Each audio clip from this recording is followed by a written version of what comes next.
things are going to rank higher than if there's less people. It's just the facts. From 2:01 in the morning until 9:13 in the morning. Yeah, every state has lots of cities. But usually the cities, the big cities, are the problem, not the state. You're missing the whole point. This has nothing to do with this video, so I'm not going to talk about this anymore.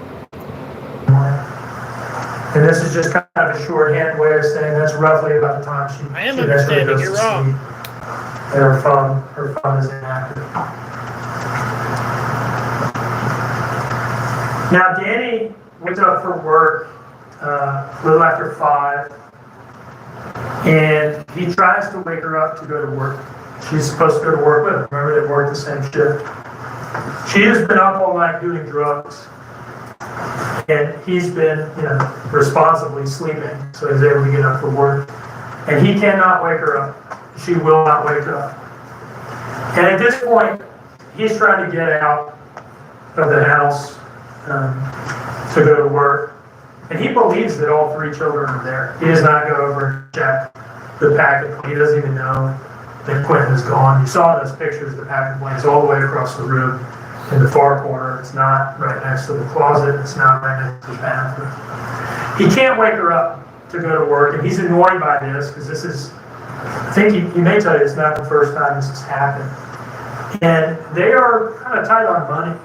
They are trying to make money to either put a down payment on a house. No, you're just trying to make it seem like your opinion is the only opinion that matters. That's what you're doing. And because my opinion ain't the same as your opinion, that means my education level ain't as good as your education level? That's dumb. For a security deposit on an apartment, so they don't have to live with their mom anymore. And he'll tell you he was frustrated by this. You're not going to get up and come to work and make money. And his decision at this time was to say, well, okay, you're not going to come to work and make money. We're not going to spend money on a babysitter today. Because they have to pay her every day, Michelle. And so he texts Michelle, hey, the kids are going to stay here with her today, Miss Michelle, at 5:20 in the morning. She says, okay. And the reason for that is his thought is, look, if you're not going to get up and make money, you can stay here and watch the kids. Wake up and find these kids are still here. You can deal with them. They're yours. So he goes to work, and he clocks in at 6:11.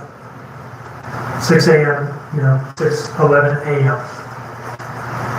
And he will clock out at 9:15, a little over 3 hours later. And the reason that he clocks out at 9:15 is that at 9:14, 1 minute before the clock out, he gets a call from the defendant who's got him saved in her phone as King. He's got the 910 area code that's in North Carolina, where he's from. Now this is a 21-minute call. And she calls him, and the cover-up, initially I said, the cover-up starts with covering this up to him. Before the police ever, she covered up to the police, but before they ever even get involved, she's covering it up to Danny.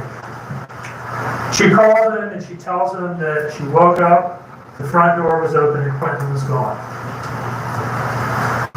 And he would run out to his car, leave work, and come home, and stay on the line for 21 minutes. Police went to the warehouse that they work at, and they got some video footage to see, well, what did Danny look like when he was leaving the house, leaving work, having gotten this call. And this video shows him running out. That's Danny running out of work. You'll hear from his boss, a fellow named David Mullins, that David ran into Danny in the parking lot. Danny's running out, Dave's just pulling in and getting to work. And they briefly encounter one another. And Dave will tell you, he looked genuinely upset. He was for real crying, tears coming down his face. Danny does not know what is going on. He knows what he's hearing from the defendant, and that's it. So he rushes home. And I'll tell you this,